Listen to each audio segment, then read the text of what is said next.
Welcome to Delivering Deeper Value, Never Out of Sight, Out of Mind. We are joined today on the Advisor Video Academy by the amazing Jackie Wilke of First Trust. We asked her here because we've been having an ongoing conversation internally at Idea Decanter about how to elevate the client experience. And when it comes to making clients feel like $1,000,000, the person who comes to mind for me is Jackie Wilke.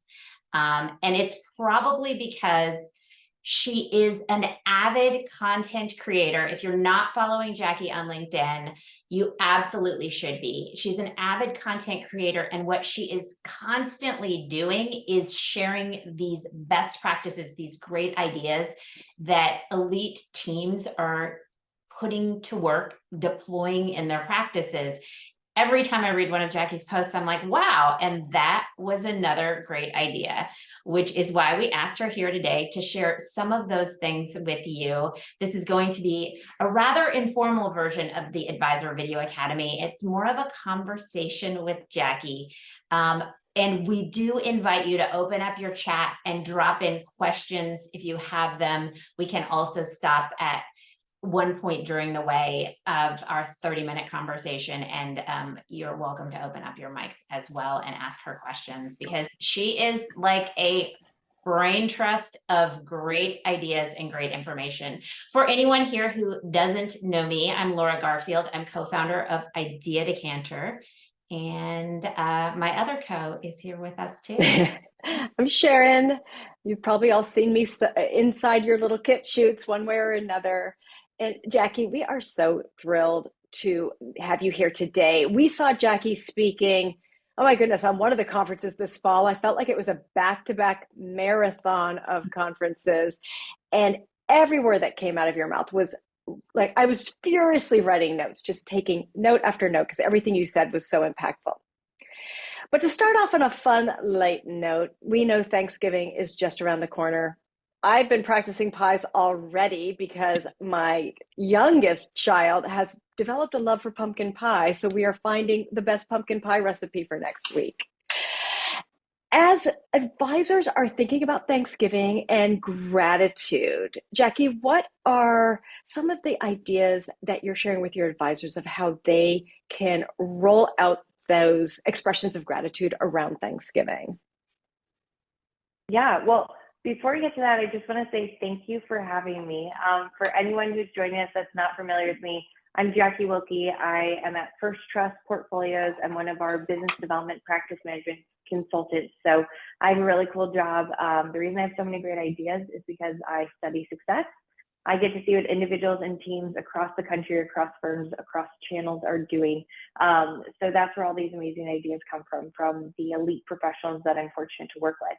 And I love the end of the year, seeing what individuals and teams are doing to not just express gratitude for what they've been so fortunate to be blessed with, but expressing gratitude for the clients who every day that's who we're fighting for. So it's a little close being that it's the week before Thanksgiving, but I always love the idea of doing pies at Thanksgiving. If you aren't doing pies this year, let's get in touch. Definitely put pies on the calendar for next year. But there's a lot of ways that you can show gratitude for your clients. With the holidays coming up, we have a lot of teams who will send a gratitude letter. So usually it's an email, a really nice email, something that just reinforces and reiterates all that you did throughout 2023, because you did a lot, and sometimes our clients' memories are short. So something that you can send to them, letting them know how much they mean to you, and recapping what you did, not just in portfolios or navigating the market, but also the other things that you did. You hosted client events. Maybe you're a resource to the people most important to your clients. Maybe you hosted some special workshops throughout the year, and then also sharing something that's special to the people on the team. Life events, milestones, things that happen in their family. And this is a letter that, if it's not too personal for a specific client, it's more general for kind of a one-to-many. That's a great piece that you can also share with prospects, centers of influence on your website, with on LinkedIn as well. So I love the earned gratitude letter. Gifts always go a long way too. Even something small, like we have a team here in Chicago That's where I live. That's where I'm based. And every holiday season, they send their clients frozen Lou Malnati's pizzas because it's local to Chicago. So it can be food related. It could be something small like a Yeti tumbler with your firm logo on it, wreath, whatever it is. Just doing something to remind your clients how much you appreciate them, but also reminding your team too. If you're at a leadership position on your team, don't forget to let the people who make the magic happen remember how much you appreciate them as well. I have a tough question for you, Jackie. So when it comes to gratitude, do you pin it to a holiday, or is it more meaningful to spread it out through the year? Ooh, that's a great question. I think year end is always a great time to bring in gratitude because it's when we are focusing on a lot, whether it's reflecting on the end of the year, the new year ahead. Charity philanthropy is usually a big focus this time of year. So I think year end's a great opportunity, but throughout the year, absolutely. Because that's where I think that surprise and delight can come in. When it comes to doing things for clients, some things are going to be more time intensive. Some things we can make a little more scalable. So like pies at the end of the year are more scalable. But throughout the year, you should be collecting data constantly on your clients, prospects, COIs, on what's going on in their life so that you can surprise and delight them with something hyper personal. Like, for example, I won't forget it. I was talking to a team earlier this year, and they found out that they had a prospect whose son went to college for the first time. So for the husband and wife, they sent them mugs, proud dad of student at ABC University, proud mom of student at ABC University, and the prospects were blown away. So that's a way that I don't know if it's necessarily gratitude, but things that we can do just to show people how much we are investing in them, how much we hear them, how much they're seen throughout the year. Not to bring this conversation back to pies one more time, but I do have a note. We always plan with our guests. We do a pre-call so we can kind of lay out an outline and make sure we cover the high points for all of you who so graciously gave us your time and signed up to be here today. And one of the things that came up was anniversary pies and the idea of, celebrating the client at a specific time of year that's significant to them with either their personal anniversary or their anniversary as a client with you, just like having that internal system to make sure that recognition happens. Jackie, do you have any guidance around like, how do you do it behind the scenes? Like having a pie campaign all sounds great, but like pulling off a pie campaign, that's a whole different thing. Yeah, excuse me. That's why we never want people to try to bite off more than they can chew.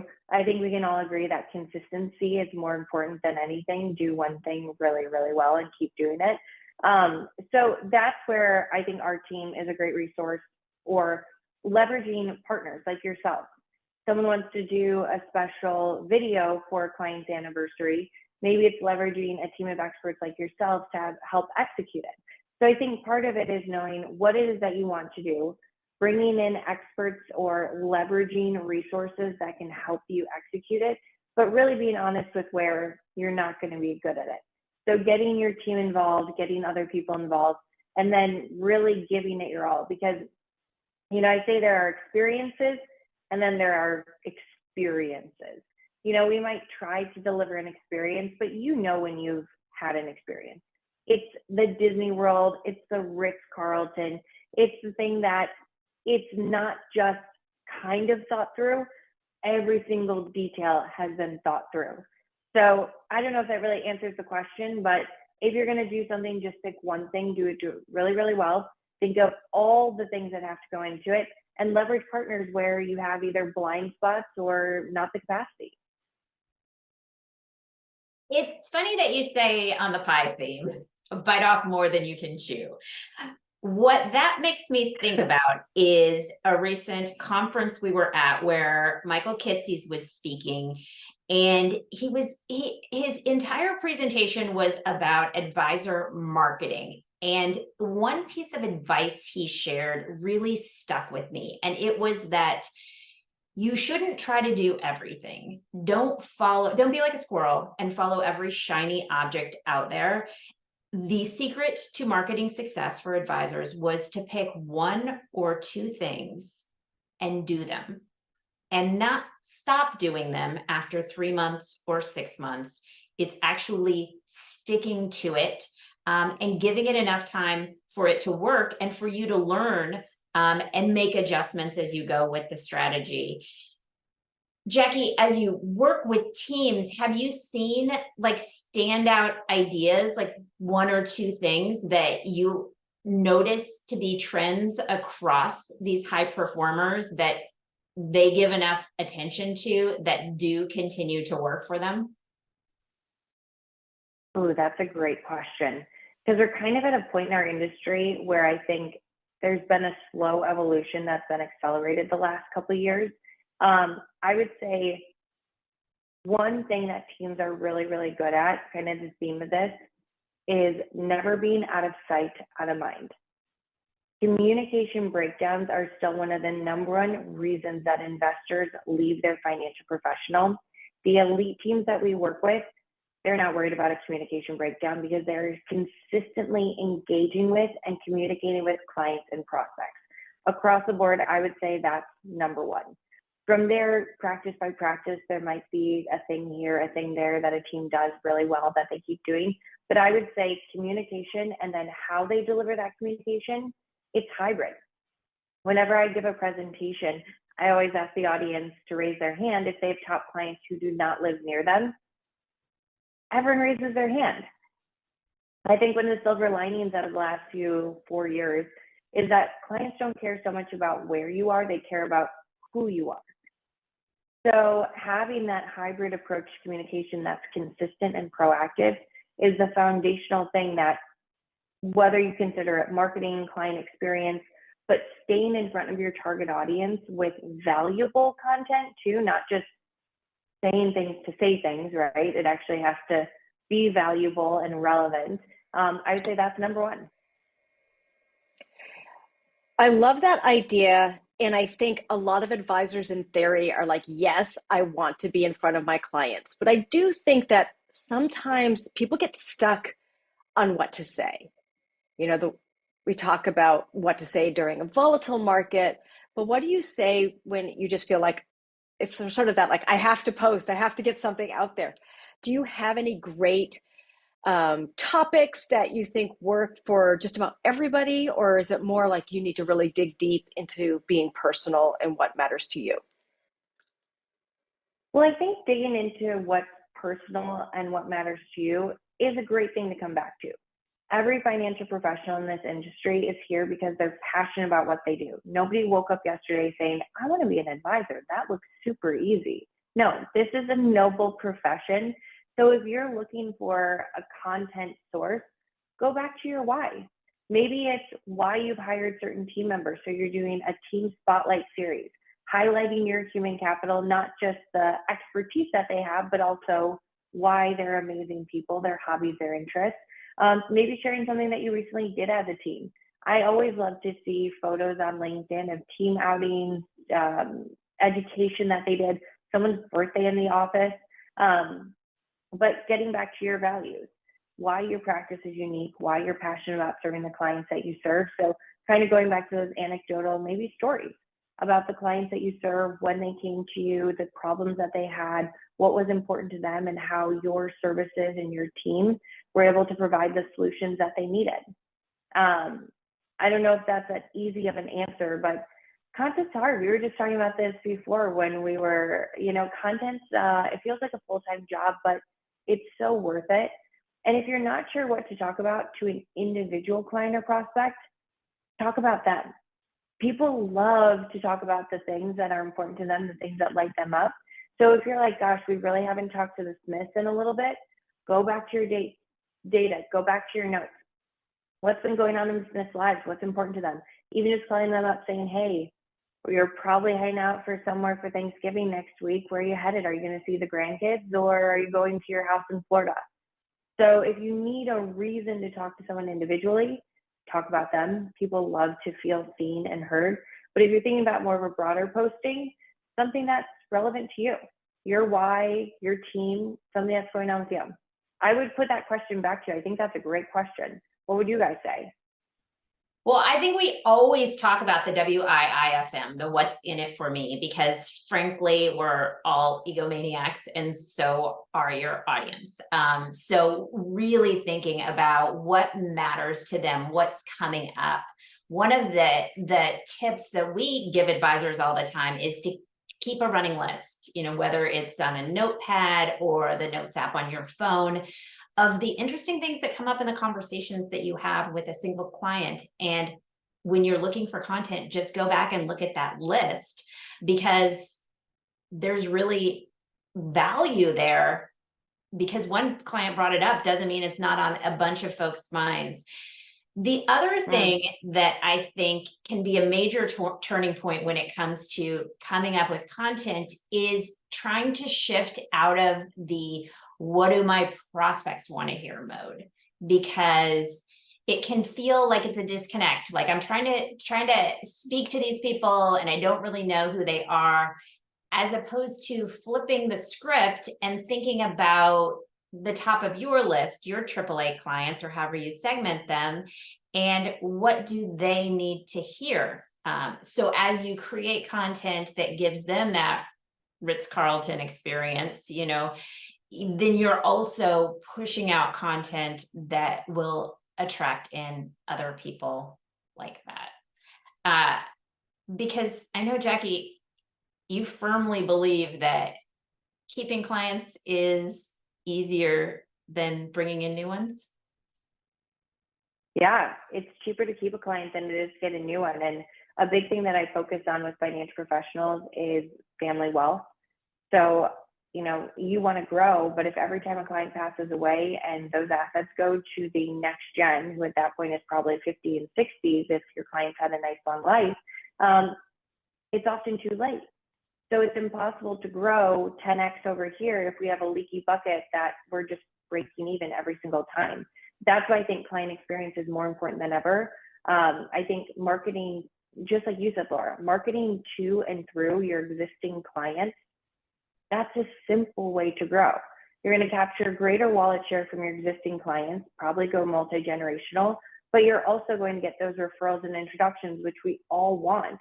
And to the point of creating amazing content for your top clients, once you've created that, keep using it. If it's evergreen content, you can keep using it. It can live on your website. If you meet a prospect who fits that same kind of profile, you can share that with them. You can also encourage your clients to share it. We have this resource at First Trust, if anybody wants it. They're called the influence scripts. So let's say you make an amazing video with Idea Decanter on 3 things that pre-retirees need to know for retirement income planning, right? Off the top of my head. So that's great evergreen content. So you produce that video, you send it via newsletter out to all of your existing clients, but you also include some language. You say, as we know, we work with clients from all walks of life, but we do have a particular expertise in helping people plan for retirement income. We have a new video that goes through 3 things that people wish they would have known. We wanted to share this video with you, our valued clients. Hopefully it helps you, but hey, if it also helps someone important to you, we wanted to let you know to share it. You also shared in advance of this call a really great idea around creating content like a checklist for widows and divorcees. Same idea, right? Yeah, timeless and timely. Timeless in the sense that it speaks to who your target audience is, widows and divorcees, pre-retirees. And you don't have to get it updated whether or not the Fed does or doesn't do anything, but timely in the sense that unless someone is at that life phase and that's on their mind or they're going through that transition, content's not going to be relevant. So it's that magnet where we're going to attract, but also repel at the same time, which is great. And including messaging in that email that goes out, like something like a lot of you have been asking if you can pass this along to friends and family, or I love how Duncan McPherson of Pareto Systems always puts it with that sounding board philosophy. If there's someone in your life that's important to you, they're important to us. remembering to include that seems like, you know, it's a no-brainer when you are the advisor sending it out. Like, of course they should know that they can send it on, but actually including that language in the message can be a very important prompt to make things happen. Yeah, we can't assume that our clients are thinking one thing or another. We have to really spell it out for them. And I'm a big believer in that social proof language. A lot of you have been asking.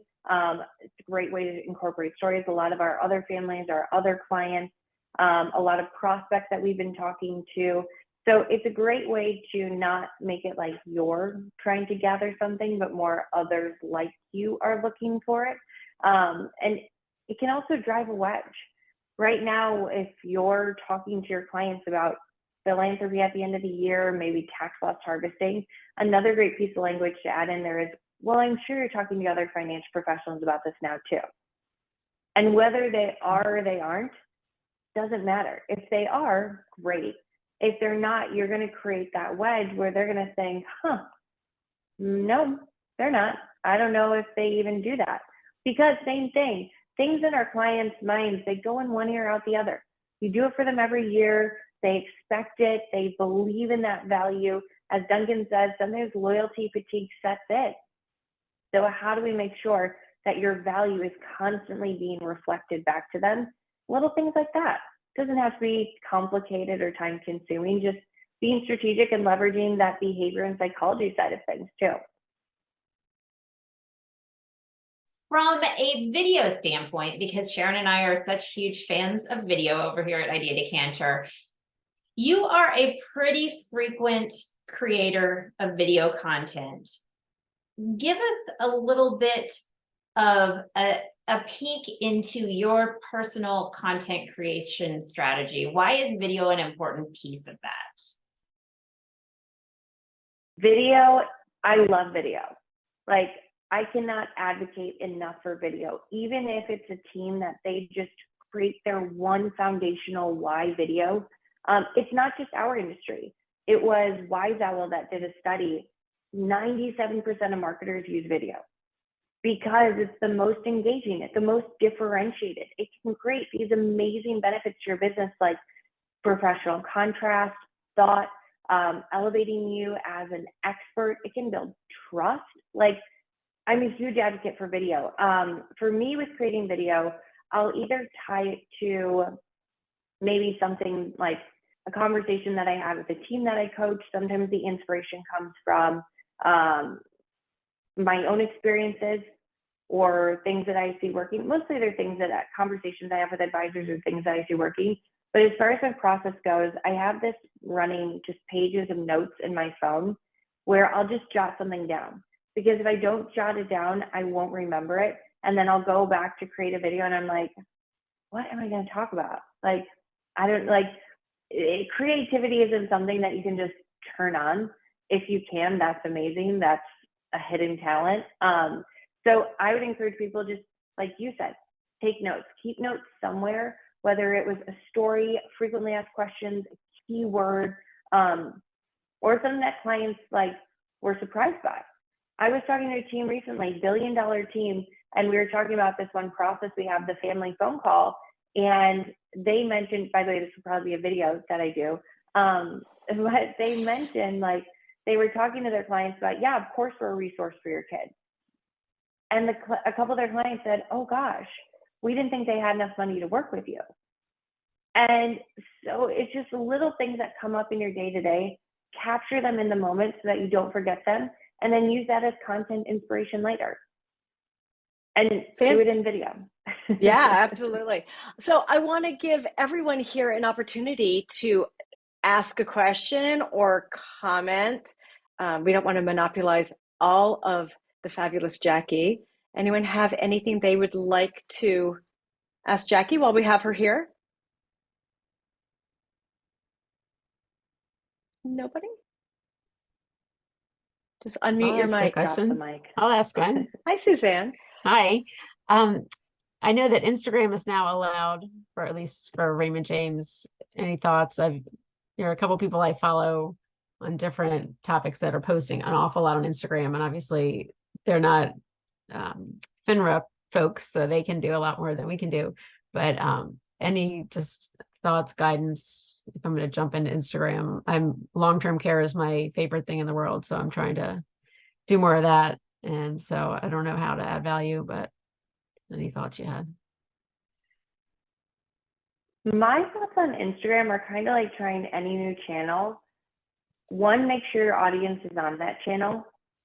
Like if you're talking about long-term care, is the ideal client on Instagram? Maybe yes, not. maybe no. Right. Yeah. So is the audience even on there before we want to invest in showing up on it?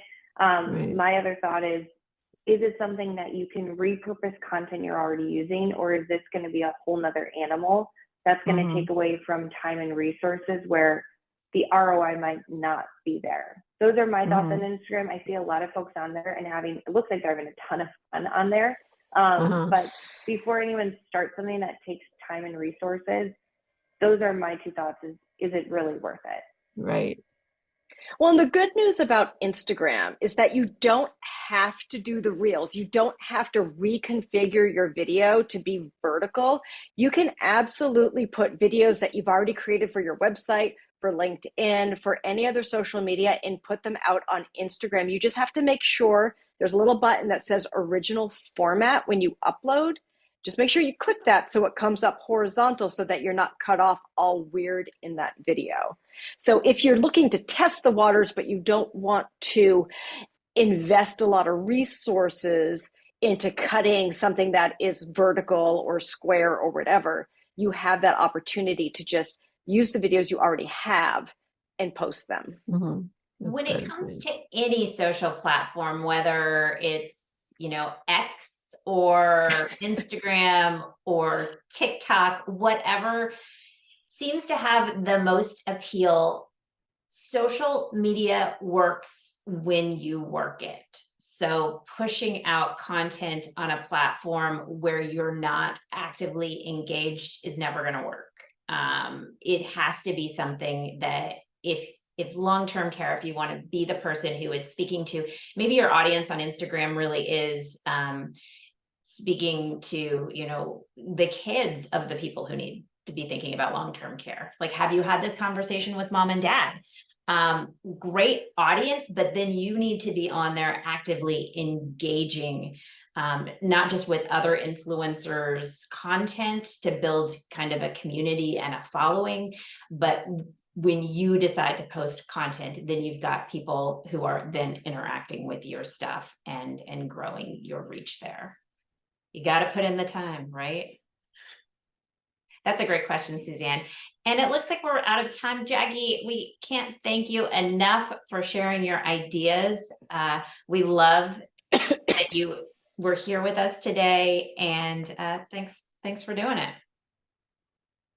Thank you for having me. And I have to give a shout out to ID Decanter.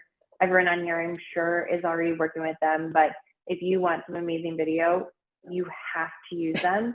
And my one piece of advice is just stay in front of clients and prospects right now. Don't be out of sight, out of mind.